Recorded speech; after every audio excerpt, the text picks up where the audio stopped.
Thanks for tuning in to a new episode of Your Friendly Physicist and Other Nerds. Today's episode is all about space, science, and art, and our guest is Priyanka.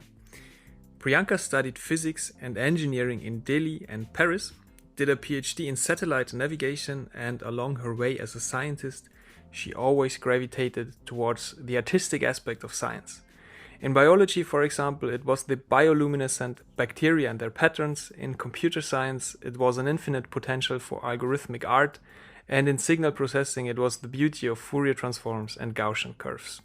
I'm looking very much forward to this episode, which is about science and art, but not as two sides of a medal, but as a complementary way of experiencing our world. Welcome to the show, Priyanka. I'm so happy this is finally happening after postponing it for like 1,000 times. Yeah, it's just so crazy.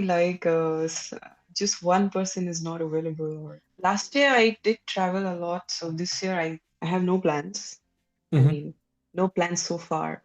But usually these things just happen last minute. Yeah. So, Priyanka, I would like to start the podcast with a quote from you. At some point, you said, "My brain had two sides fused into one, an artist's and a scientist's side. And I fell victim to the definition set by society. You can only choose one, and so I choose physics over art." How did you feel making this decision? I think if you work in a technical domain, it's a specific kind of mindset. It's a very problem-solving, analytical sort of an approach where you're given a task and you're supposed to achieve it. And there's nothing wrong in that. It's just that you also need a different kind of approach sometimes, a bit more before those goals are set by somebody. You need someone Yeah. to advise on how to set those goals, right? Even in a company, for example, your directives are set by upper direction, Yeah. but you need someone to advise them on how to achieve, how to arrive at that kind of an end goal, right? And this is where all the strategy part comes in. And this is where all the chaos lies in a company. How do you arrive at those objectives? And this is for me the part in a company which allows for some creative space because you don't know where you're going. It's exactly like a PhD thesis. Like you have certain objectives in the beginning, but you don't know what it's going to look like, what the end Mhm. result is going to be, what kind of research you're going to find, right? So that kind of space in which I work, even in the present company, it's a bit more like, if you want to give it a term, it's something like business intelligence, where Mhm. you really try to get deeper into what does not exist today and try to project what it will be like in the future. Having a creative approach is very, very important in such a field because you don't know what you're looking for. You're looking for opportunities. Yeah. Is that something that you already knew how to do? Yeah, it's something I think most Indians are adept at doing because Really? coming from a lot of chaos. I mean, everything is kind of connected, right? So if you look at India, India is a developing country, but it's a very young country, which means that we're like the second or third generation hmm of people post-colonial independence. I mean, Donald Trump and Joe Biden are older than India. Of course, India is a huge country and it's not the same story for everyone, but in general, you see that a lot of chaos stems from the fact that India became a republic in 1950. Now it's celebrating its 75th anniversary of the republic. The 75 years is like barely two and a half generations of people. How can you expect an entire country to go from being completely destroyed to being the fifth largest economic power in the world? So there is a lot of chaos in India, and then you grow up trying to navigate that. I mean, you've been to India, right? Yeah, yeah. I mean, we met in India. Yes. Yeah, yeah. So over there, if you remember, just cross a simple activity like crossing the road, which is Wow. very codified in Europe. That was the Just, the the most iconic thing about India was actually when Connie and me we flew back to Munich and we arrived very early at 5:30 in the morning and we went to the baggage claim. I mean, we have been to India 3 weeks, I think, and we looked at each other and we were like, "Ah, something is odd here," and we were whispering. And then it was like, yeah, really, there are no people here. There's no one is here, and it's so quiet. And this was something we haven't experienced the last 3 weeks when we were in India because there was so much going on all the time. And as you said, it's chaos, but it's a functional chaos. This was also something like a theme over our trip. It was a functional chaos. Everything is organized by WhatsApp chats, Everything, yeah, everything. and There is order in chaos, yeah. yeah, and you speak to someone and you don't really know if they have understood you, but somehow everything worked out. We had a really great time. Everything worked. There was not a single thing that didn't work out in the end. Yeah, so for me, my the biggest irony in my life is like I grew up in that kind of environment Yeah. where you really learn this, and on top of that, my parents, they're from east of India, so they're from Assam. Hmm. Assam, for those people who don't know, it's there's this beautiful river called Brahmaputra, which crosses these very green valleys. You have the lush blue Himalayan mountains in the horizon. It's very beautiful. And Hmm. it has its own culture. It has its own kind of imprint from history because it's kind of a melting pot for people for us towards the west, which is Bengal. So a lot of people from the western side of India, with respect to the northeast, there are a lot of immigrants from Bengal, from Bihar, from Rajasthan. Now, some people from the south are also coming in. These are still kind of like a very Indian mix, but on the eastern side, you have the whole all of Southeast Asia. You have Myanmar, you have Laos, Cambodia, Hmm. Thailand, and in the north you have China. So it's a melting pot of a lot of these vividly different cultures and genetic make. So you end up with people who look like me, like you don't really know where I'm from. So my parents are from that land, and like I said, going back to the fact that India coming out of colonization, there was this push towards urbanization, and especially if you're a smart kid, you gets pushed to go to the cities if you grow up in the village, and if you're good enough in the cities, you get pushed to go to the capital city, which is Delhi. Hmm. That's what my parents did. But in Delhi, it's like they were also first generation immigrants because it's not the same language, it's not the same culture. People think you don't even look you're from there because you look so Hmm. different. So you already have the chaos of India, but additionally you also have the chaos of not really belonging to some place. And it's not just my story. It's like Delhi is a metropolitan city. It's another sort of melting pot of all cultures. So we're all figuring out where to go from there. My first language, English, it's not even my mother tongue. Yeah. To the point where my mother tongue is Assamese, and both my parents grew up in Assam. So for them, their first language is actually Assamese. The first languages of for me and my younger brother are not the same as the first languages of my parents. So even with my own parents, there's been a sort of a miscommunication. It's such a challenge, because I can't have the same kind of conversations that I have with my friends with my own family members. Uh-huh. Okay, wow. So that's a kind of a very weird state to grow up in. So, but on the bright side, it also made me not very deeply attached to one place. So I was able to move around. So you studied physics in Delhi, and after that you went to Yeah, France. yeah. Many reasons. One was saying growing up, I wanted to be an artist, but again, linking it back to the context of having first gen immigration parents to Delhi who wanted me to study science so that I don't end up on the streets. Also, I mean, I genuinely liked physics. I was actually pretty good at it.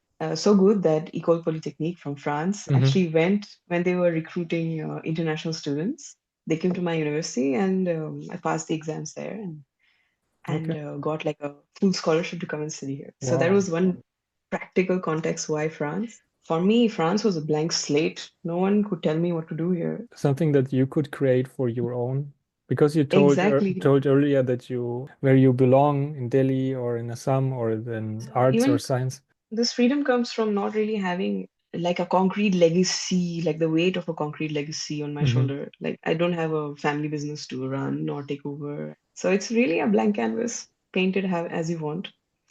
And for me, I felt like if I had gone to not just the US or any kind of like traditional getaways for Indians, like the Hmm. UK or Australia, Yeah. it would have been the same story. I need that kind of adrenaline where I don't really know where we're going or what's going to happen tomorrow. Of course, to some degree, yes, like some practical things have to be set so that you're not gambling too much with your life. Like in France, the little salary I had, I bought a house, etc. But with this mindset, I So, think you're doing very good in science or in academia, I would say. and so in France, so the first one was, of course, having had a concrete opportunity to come here, B, fact that gave me a blank slate to start with. And the fourth, and I think the most important reason for me why France was because this is one example of a place where it's like the hub for not just science, but also the arts. I would find people similar mindset and not having to reinvent the wheel, basically. But École Polytechnique is in Paris, right? Well, technically in Paris, in the south, you have to take this long train on the Hmm. RERB if it works, and you get off at this station called Lozère, which sounds very bizarrely close to loser, which was an internal joke at our university. But Wow. it's one of the best universities, but the station is called that. How did your art evolve when you moved to France? I think that's a very interesting question that I actually never, in my 12 years of being in France, I've never actually asked myself that question. No one's asked me that question. Actually, I started experimenting way more with different kinds of media. Everything from doing graffiti at university. I contributed to three of the most huge murals. I think I started understanding that it was not the key word here is process. It's not the end result which is Hmm. important. It is important in the sense it has to be good, it has to, appeal to people, etc. But it's not so much the end result, which can be like you don't have to be a perfectionist over it. You just need to be better than average. But it's the whole process of arriving at that, like, what is the story behind it? Why did you do it? Who Hmm. is exhibiting it? Whose story are you telling through it? And being able to tell a whole story, I think this is what I learned, and this is what I'm starting to define as my unique artistic process. Is this also Uh, your approach in science? Like if you have a master thesis or a PhD thesis, that you are focusing more on the process? yes, because the end result, I mean, even for my PhD, for example, the end result was not the most interesting part of the PhD because at the end of the day, it's a PhD. I Mm. contributed to some research that was being Yeah. done already in the lab. It's not like something groundbreaking I took part in. It was a process of having done an industrial PhD, which made the link between that research and a company and being able to do the storytelling a lot with what you do actually, with science communication. Hmm. How do you make that research useful to the end user in this case? Hmm. Because as a PhD, we just don't have the level to do hyper advanced science. You're just like a little padawan. But being able I, to tell the story that the lab is working on. And the second part of to that would be the process. Even the PhD in itself for me was at the end of the day a kind of like an art project yeah. because I wanted to understand signal processing and estimation theory. It was highly influenced by the kind of science I was studying, especially during my PhD. Because during my thesis, I started doing science communication about my PhD in these different conferences. And in those conferences, I found artists. And with those artists, we started collaborating together. And that's how I found this opportunity. Hmm. So it's all the whole thing is part of the journey. Had you ever had How times where you had doubts about your journey? all the time. But I think I would say that used to be a thing of the past. I mean, you grow up, you're told to, outperform yourself, be better than this. These metrics that you grow up with. And you're always asking yourself the question, are you better than what someone else expects you to be or not? And unfortunately, that also instills a sense of lack of confidence in oneself. Yeah. But the kind of work I do, the kind of people I meet, the kind of circles I hang out with, the kind of high energy, high stakes projects that I've been part of in the past, I've met so many people who are fantastic. There's nobody who's flawless. you know. Yeah. the day I realized that, I was like, okay, there's no point in pushing yourself too hard because you will always be, you know, you will always have people who appreciate what you do, and you'll always people who will, you know, challenge you on Yeah. what you're doing. But that will also help you, advance a bit further in your process. And so, yeah, initially I used to have a lot of doubt. I felt like I was not good enough, especially when I came to France. I was studying everything in French. Like that was just another level of complexity. Like these kind of universities are already hard for the French students. Yeah. Imagine being a foreign Wow. student, Yeah. Wow. learning everything in a different language.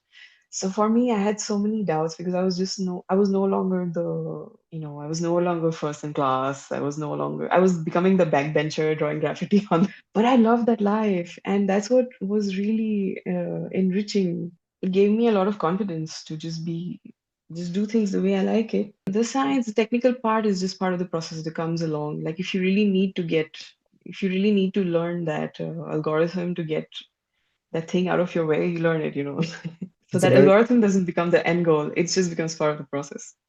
yeah. It's on the one hand, you're like a free radical, like bouncing forth and back between, no, not really borders, but between different Yeah. aspects of your journey, let's say, of your process, art, science, engineering, physics. On the other hand, you also have a very pragmatic approach, I think. If stands in your way, you just learn it and then it's out of your way. Yeah, and I think that's why, like, if you go to these good universities, that the first thing that teaches you is confidence. And I Yeah. think that's They one of the teach big you, or you learn it by yourself the hard way. you have that confidence that okay, you worked hard, you got here. There's a whole different aspect to meeting people way better than you and then having some of that self-worth question. But then, like you said, you see them, you see, they're not as good at sports as you are, or they're not as good as managing projects, or This actually works also great for me. It's funny because the last guest I had in this podcast was Brian. He's coming from small angle scattering. Great guy.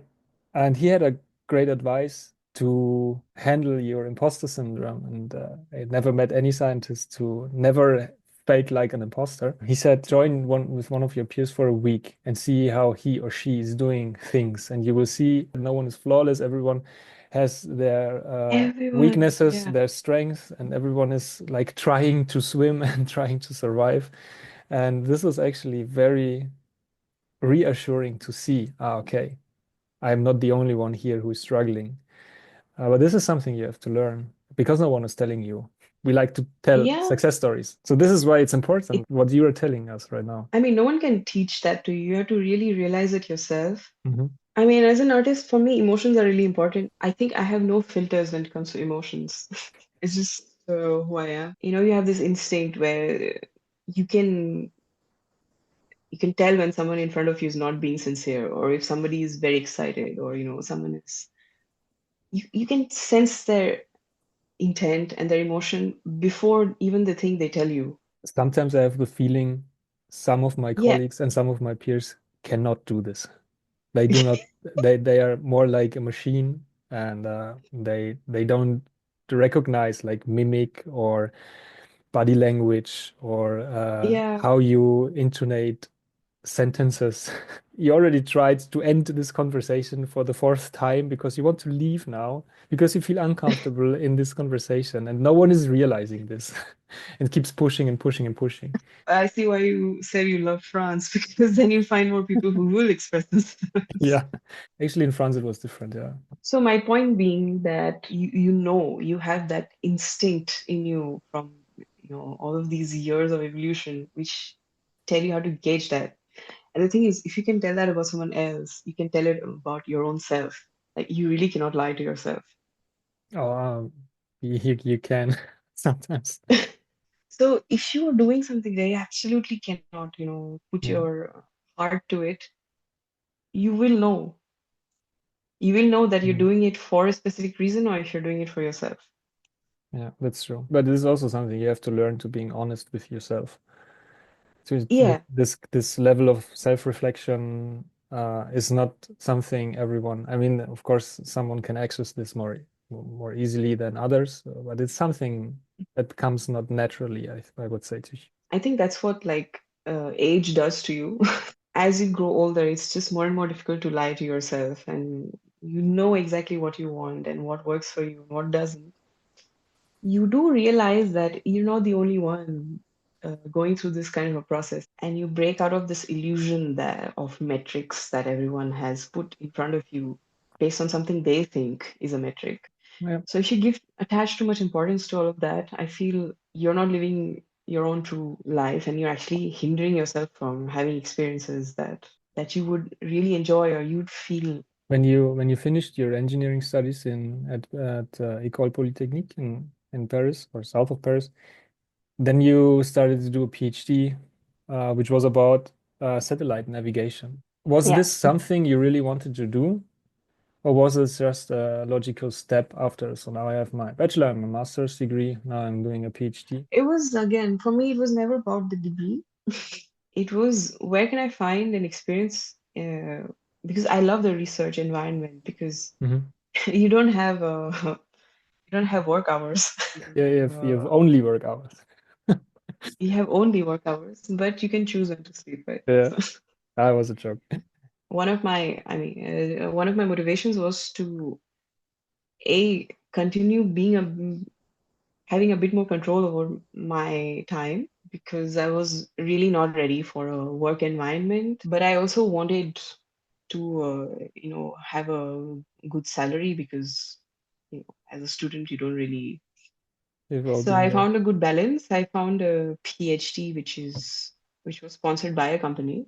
So I was a Mhm. research engineer at Safran, but I was also a PhD student at Supero, which is one of the best schools for aerospace engineering in Europe. And through that, I continued working on my research. And it was how the corporate lifestyle is like. You have these objectives, you have a certain timeline, you have a metric deciding whether you Mhm. attain it or not. Research was way more laid back. Okay, you want to arrive at this kind of an objective in 3 years. Now Mhm. you do what you want to arrive at it. You get to travel for conferences, you get to meet different kinds of people. Especially research is a very international sort of a domain. So I really enjoyed that as well. Of course, getting a PhD as a degree out of it is also like one of the plus points, but it was never my, like, I never did a PhD because I wanted a degree as a, a PhD degree. Was this the first time that you got in contact with space research? That is a very interesting story. So I always wanted to work in the space industry. It Hmm. was a dream, like, like kiddish dream of being an astronaut. I actually sustained it for a very long time. Yeah, yeah. Uh, 2021, when there were those ESA astronaut selections, I applied and I was actually invited for the first few rounds. Really? Oh, great. Yeah, so it was like, okay, I did my best. It's something I always wanted to do. Always inspired me, not just scientifically, but also artistically. It was 10 years ago, exactly, in 2015, where there used to be this thing called Caltech Space Challenge. I don't know if they still do it, but they Hmm. used to do it every 2 years. And Caltech Space Challenge, basically, it's over 1 week where you have two teams and you have a mission objective, and you work with amongst 15 people. You chart out the whole mission plan, from the science objectives to the engineering. What are the logistics? What is the budget? Like, it was like a first step into getting an experience in mission planning, or as I call it now, project management. For me, it was such a funny, eye-opening experience, because I was one of the youngest in the group. Everyone else around me was like a PhD in astrophysics from like the best universities, and they had already worked on some cool space missions. And I was just there like, hey, I'm a Hello. Padawan trying to understand. I need a Yoda. Yeah, Opportunity to learn so much from these peers, right?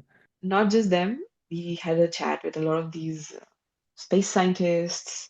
I was just blown away. And also because I come from India, and mostly in India, there is this social hierarchy. You have to call your professor sir or Mhm. ma'am. But at JPL, it was like we were going out for beer pong, with all these scientists. So it's like, wow, that's what the life of a researcher is like. That's amazing. Mhm. I And can then I imagine, was yeah. like, okay, I really want to be in research. Like, this is Yeah. the place to be. How did your art relate to space and to your science back then? It was not really evident. It was really in 2018, I took part in this conference called the IAC. It was in Germany, actually, in Bremen at the time. Okay. And I went there to present a paper for my PhD research. And then I was meeting all of these, different kinds of stakeholders in the space industry. There were, of course, the usual launch companies, there were the space agencies, there were also like private space companies. And then a part of me was like, what if there were artists? Where are all these artists? Space is just another domain. Why not have more art? And then it's like the universe was speaking to me. The moment I had that thought, I was in this big hall. Some intuition told me to turn 180 degrees. And behind me, there was this door which said, space art conference in 10 minutes. Yeah, Like, sometimes oh. it's just this easy. So I went, I attended, I met this team called Moon Gallery who had this, at the time, 2018, they had this big project of sending one of the first consolidated art galleries to the international, to the moon. And I was like, how can I be part of it? They said, submit something.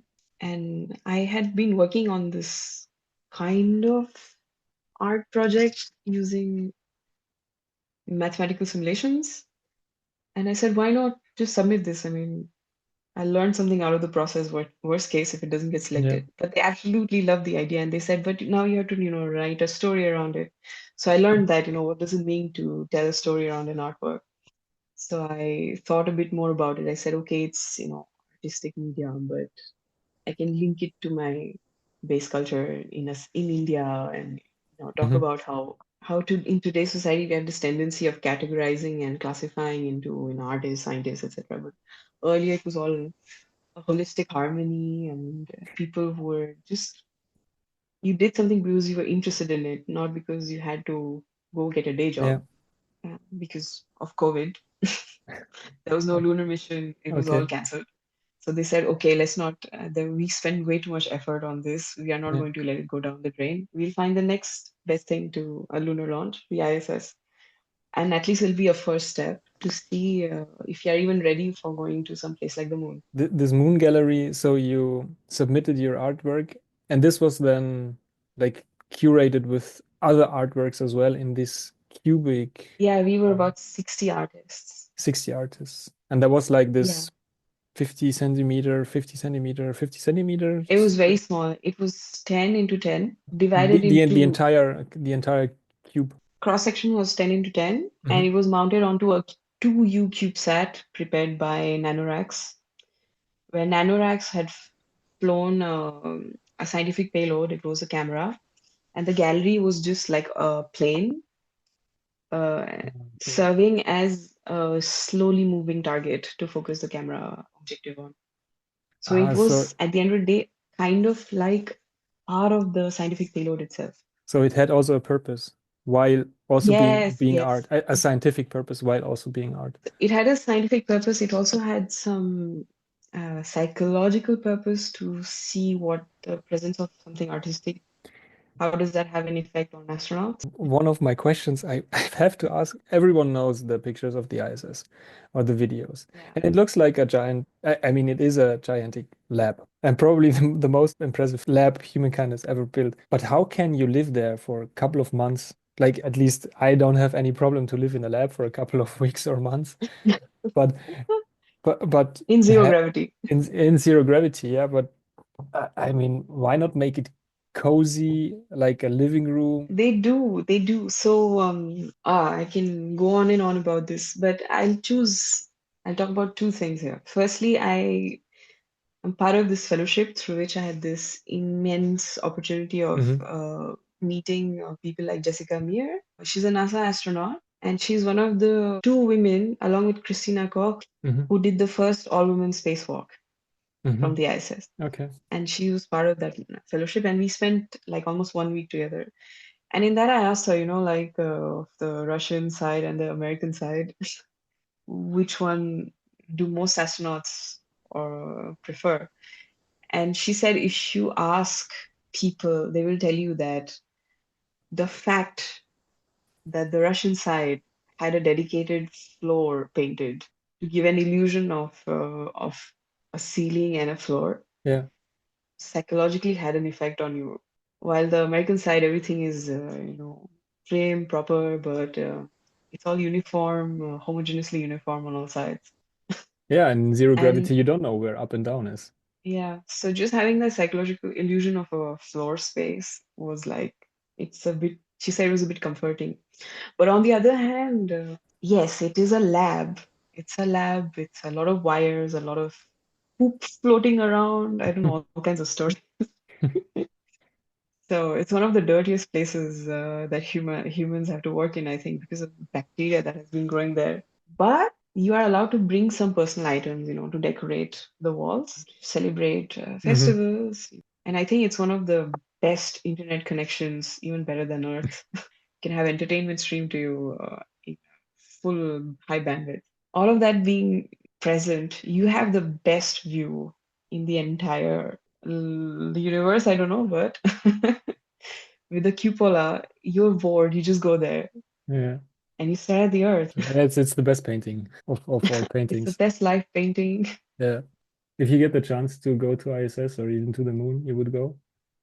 Oh yeah, for sure, for sure. It's still a dream. I think space is something which has always made us very curious about what's up there beyond the stars, beyond our galaxy. What are there in the other galaxies?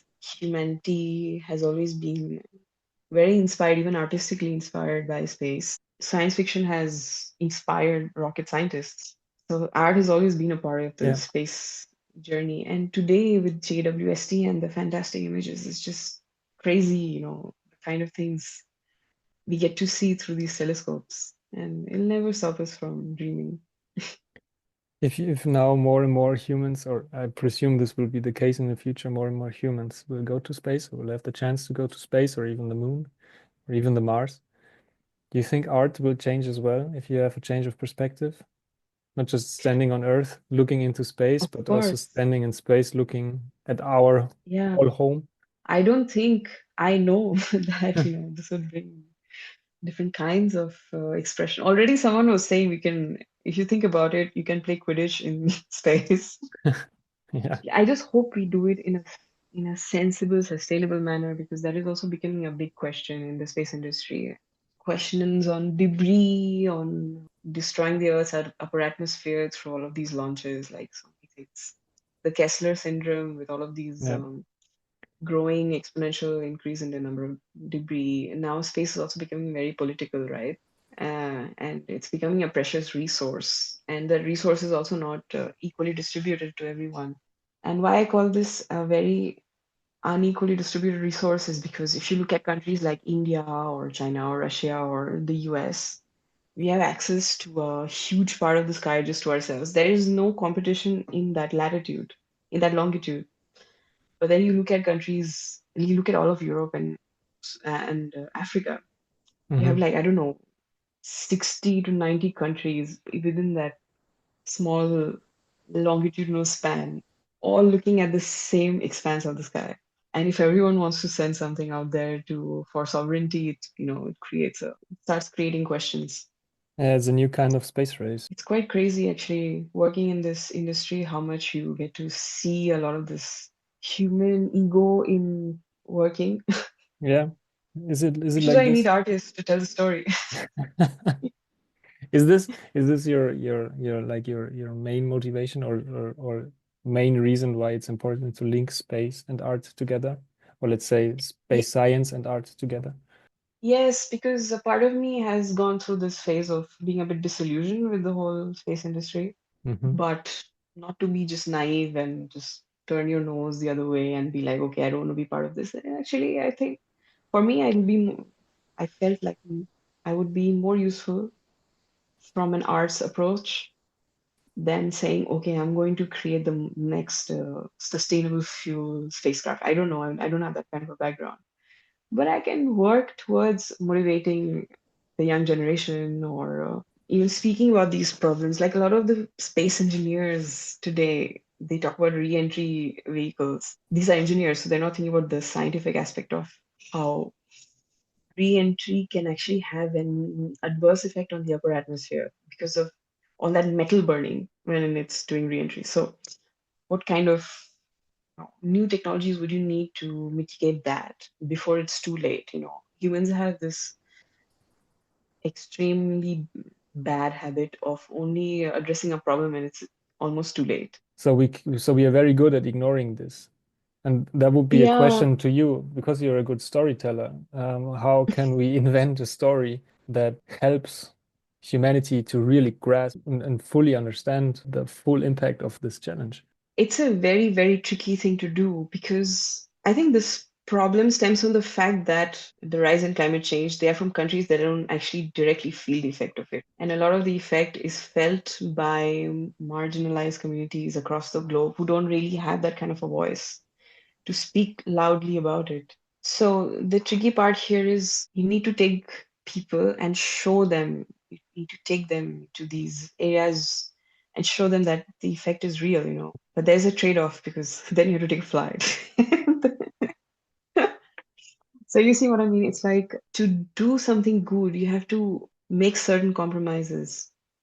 And that's where the tricky bit is because today in this kind of an environment of canceling immediately something which people are like, oh, flights are bad or this is bad or that is bad. It's sometimes you need to have a little need to make use of a little bit of the necessary evil in service of the larger picture. I think a concrete example of this would be last 2 years ago I went to Antarctica, and it was part of a women in science mission. I was selected back in 2019, and when we were selected it was like, wow, yay, amazing, Cool. women in science, we rock, we're going to change the world. And then COVID hit, and then COVID kind of pushed everyone into this kind of period of self-reflection Yeah. and thinking about the world. The fact that everything slowed down, nature started taking over, and people were realizing the effect they were having on the planet. So a lot of the participants of this trip to Antarctica, which was supposed to happen in 2020, but actually happened in 23, we started asking ourselves this question, like, even what is the point of going there? Hmm. It's a ship, it's noise pollution. Hmm. Okay, it's not exactly a tourist ship, it's a scientific expedition, but at the end of the day, it's still kind of like scientific tourism. It has an effect on that pristine environment. But then you go there and you realize that it's thanks to tourism that Antarctica is not mined because for stakeholders, it just generates way more money. They have a stake in maintaining Antarctica the way it is just because it brings more revenue than what mining would. And that was such an insane. It's like because humans just have this tendency of destroying. So if it's not A, it's going to be person B.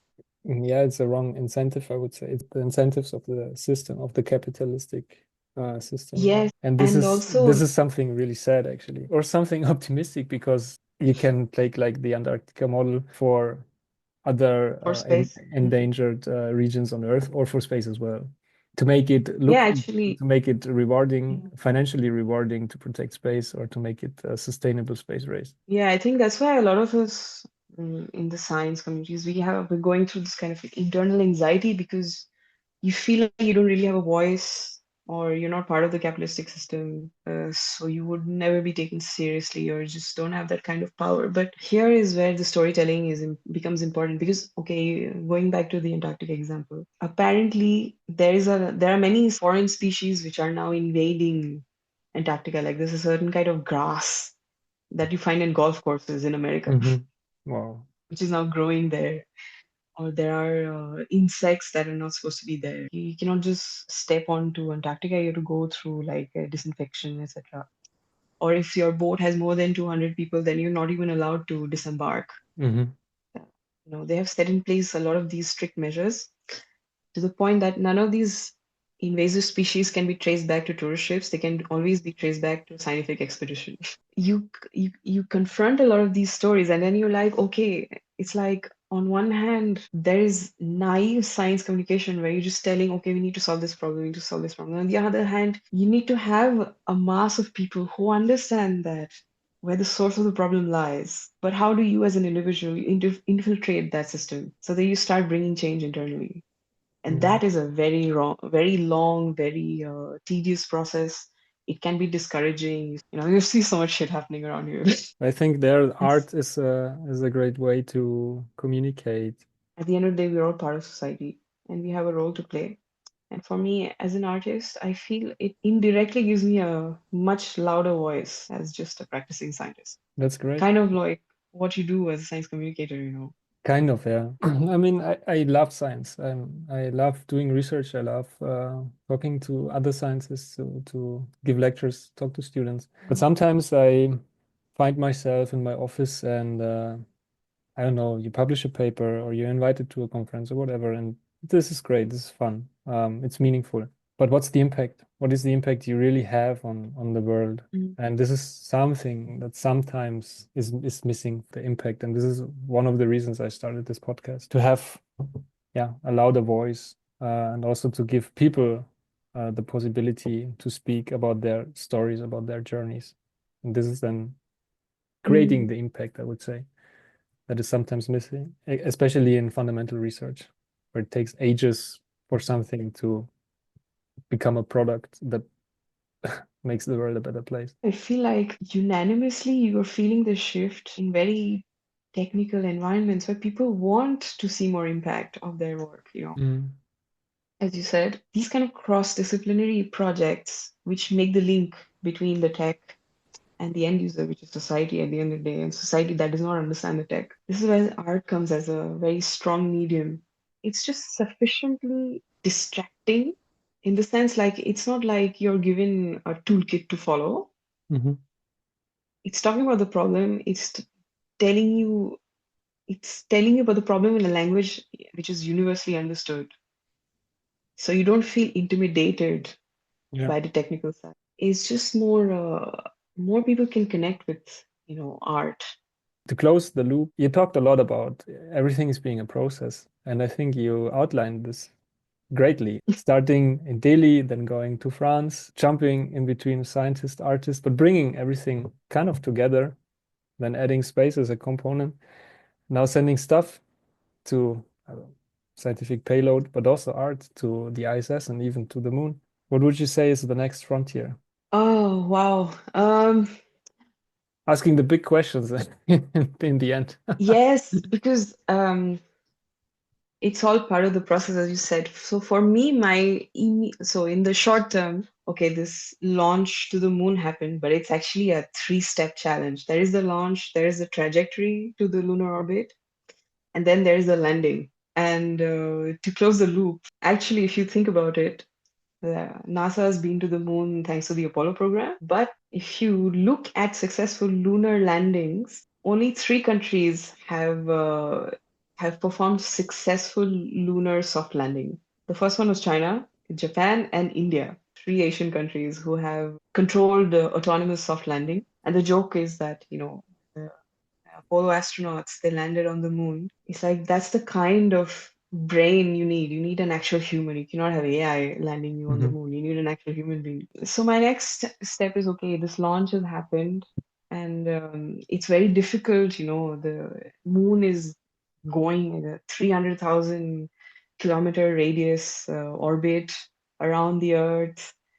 It's a tiny speck. It's like if the Earth is the size of a tennis ball, the moon is the size of a table tennis ball. Like that's the size comparison. It's like really far away.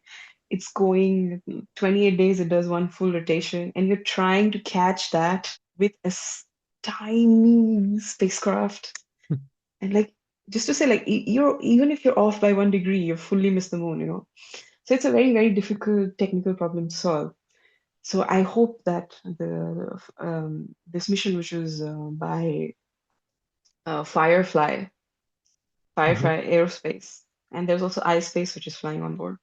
I hope they're able to reach the moon, and then about 40-ish days, they would be performing soft landing. And then once it's a soft landing, can I actually claim that, the work actually went to the moon? I want to use this as an opportunity to speak about the whole context of flooding, about climate change, about marginalized communities, about us controlling nature when it should not be that way. So for me, on one hand, if one of the projects, if this lunar landing is a success, then the next year would be dedicated towards this kind of a storytelling. The other project is, of course, I think on a pragmatic level, this year would be for me, for my own self. Last year was full of travels. Now I have I'm really happy to say that I'm one of the few Assamese people who managed to, travel to each and every continent. Yeah, and now I think I'm in a reflective phase where, I mean, you need to take care of yourself before you take care of someone else. Like, as they say in all of these, whenever you take a flight and they warn you about oxygen mask, they say help yourself first before Yeah, someone else. I think that's so true, applies to you in general. So this year for me would be year for myself. sounds good. And then let's see where the process takes me. Let's see. Looking so much forward to your updates and projects to come. And yours too. Yeah. Thanks.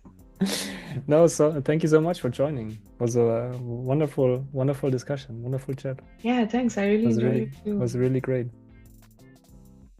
And that's a wrap on today's episode. Let me know what you're thinking of our discussions about space, science, and using art as a tool to communicate big stories to a broad audience. And if you're listening on Spotify, a quick rating helps me to reach even more curious minds like yours. Thanks for tuning in. I'll catch you in the next episode of Your Friendly Physicist and Other Nerds, and until then, stay curious.